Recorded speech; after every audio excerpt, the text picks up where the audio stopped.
minha pesquisa é sobre o Plano de Propaganda contra o Analfabetismo, criado em 1928 no primeiro mandato de Florencio Luciano. A ideia do plano era justamente erradicar o analfabetismo que tinha ainda na cidade e foi pensado no período republicano. Eu sempre tive muita curiosidade de como o dia a dia ele era registrado e de onde esses registros iam parar. Entre 2019 e 2020, tive a oportunidade de orientar o trabalho da Laísa Fernanda dos Santos Farias e era o primeiro movimento em direção a orientar um trabalho que versava sobre educação no interior do Rio Grande do Norte, ou nos sertões do Seridó. O estado do Rio Grande do Norte era governado pelo Juvenal Lamartine, que estava alinhado com essas políticas públicas de educação do Brasil. E, juntamente com ele, nós tínhamos o Florencio Luciano, né, que vai ser o agente instrumentalizador desse projeto. E 3 coisas ele fez que são muito importantes citar.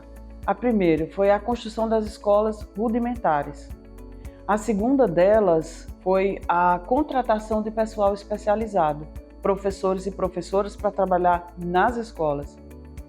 E um terceiro ponto sobre esse projeto é que ele era acompanhado de perto, né, pelo governo do estado, né? E de tempos em tempos o Florencio Luciano, né, e seus apoiadores enviavam informações sobre como andava o projeto na cidade de Parelhas, né, para que houvesse ajustes caso as matrículas de alunos diminuíssem, né, e o projeto não estivesse andando a contento. A documentação do plano ela é muito vasta, né?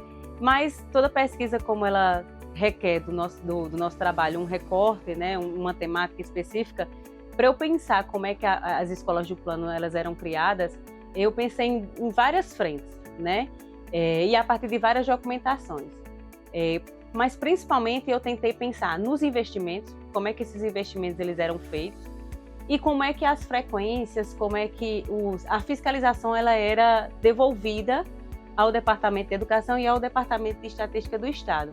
Porque aí eu tinha dimensão do que é que o governo federal e estadual estava investindo aqui, né? E como o prefeito ele conseguia, por meio de decretos, atas, portarias, mapear, né, me deixar claro o mapeio de como essas escolas elas eram criadas e elas eram mantidas, né? E aqui eu tenho 2 exemplos. O primeiro exemplo é um exemplo de frequência, né, que é do professor João Manuel, da Escola Bernardino de Sena, um ofício que ele dirige ao prefeito municipal em 30 de novembro de 1929. O que é que eu percebi aqui, né, enquanto estava fazendo a pesquisa? É que ele tinha uma excelente quantidade de alunos e o professor ele só poderia receber, vamos dizer assim, o seu salário se tivesse mais de um aluno, por exemplo, e a frequência ela era excelente, né? Então era uma forma que eles devolviam para a prefeitura e a prefeitura mandava para o Departamento de Educação em Natal. E um outro exemplo, né, que eu consegui mapear o funcionamento dessas escolas era nos investimentos. E aí nesse livro de despesa eles vão mapeando em que é que eles investiram. Então, esse tipo de documentação ia me dando um norte de como é que a escola não só foi pensada, mas ela era praticada, ela era investida. Aqui estamos no Arquivo Memorial do município de Parelhas, onde são guardados documentos históricos, e nós temos documentos aqui catalogados desde 1913. Esses documentos, a maioria se refere à área de educação, porque em 1928 foi implementado no município de Parelhas, 2 anos após a emancipação política, né, pelo então prefeito Florencio Luciano, um plano de educação que praticamente revolucionou, transformou a escolaridade na região. Então, nessa época é que começaram as primeiras manifestações, a necessidade da escolarização da sociedade. E o patrono disso, o grande benfeitor desse projeto, foi o então prefeito Florencio Luciano. Que hoje é o prédio da Prefeitura Municipal de Parelhas, né? Até então, em 1929, era o prédio do Grupo Escolar Barão do Rio Branco. Isso aqui é o modelo de grupo escolar.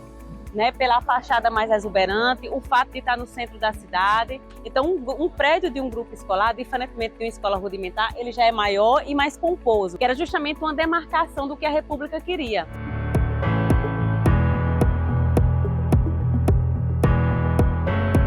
A escola Bernardino de Sena, ela se torna importante para a pesquisa dentro da seguinte questão. As escolas rudimentares, elas foram criadas justamente para tentar expandir a educação, a alfabetização dentro do sertão. Eram casas, né, grandes armazéns que poderiam ser reaproveitados para abrir grandes salas de aula.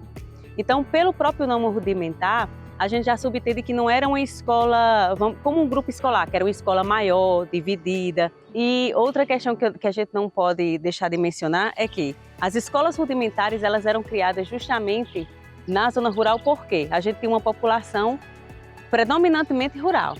Parelhas é uma cidade que se municipaliza em 1926, né? Nós tínhamos um centro ainda pequeno, então as escolas rudimentares, elas surgem justamente para ser colocada na zona rural, porque era a maior parte da população que vivia.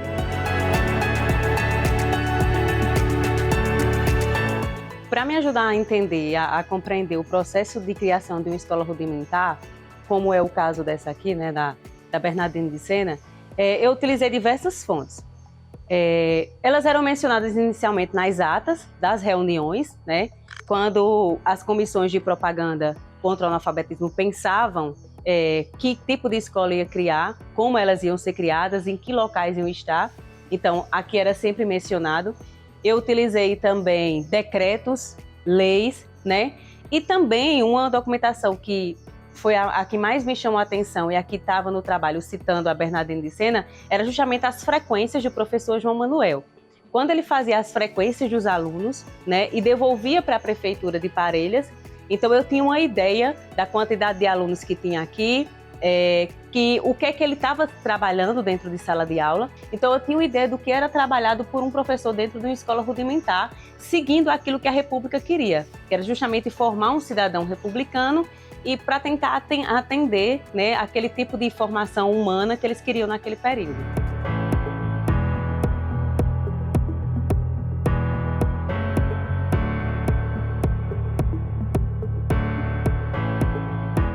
Quando a gente fala em escola rudimentar ou ampliação de escola, muitos pensam que a escola seria algo grande, né? Não, a escola rudimentar, como vocês estão vendo aqui, é uma sala pequena, né? E era justamente para atender a uma emergência, já que na época da República havia uma espécie de otimismo pedagógico.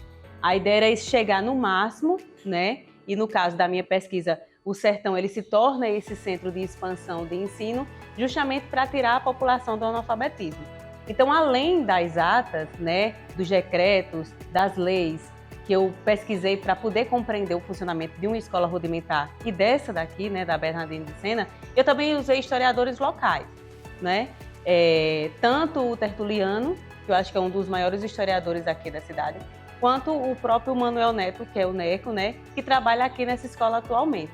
Então, eu queria citar nesse momento um trechozinho, né, não da minha dissertação, mas de uma fala que eu uso, né, dentro do meu texto, do próprio Tertuliano, que diz mais ou menos o seguinte: essa escola, aqui a Bernardino de Sena, formou sua própria geração de professores e conceitos de ensino, sendo responsável durante décadas pelo crescente declínio nas taxas de analfabetismo e pela reprodução do conhecimento, contribuindo para a evolução social, econômica, ética e educacional da comunidade e da vizinhança. Então, uma das questões que mais aparece na documentação e que eu fui mapeando, né, que eu fui observando dentro das fontes e dentro do que os historiadores falam, os historiadores locais principalmente, eram palavras usadas como evolução social, economia, ética, cidadania, progresso, e aí o progresso já vai aparecer nas documentações do Florencio Luciano, civilidade. Eram justamente palavras que os governos republicanos utilizavam para pensar, né, a formação desse cidadão, que até então era um súdito do Império, mas que tinha essa emergência de formar, junto com a República, essa população que estava sedenta de ter uma organização em termos de legislação, em termos de cultura, em termos de uma nova sociabilidade que até então não tinha.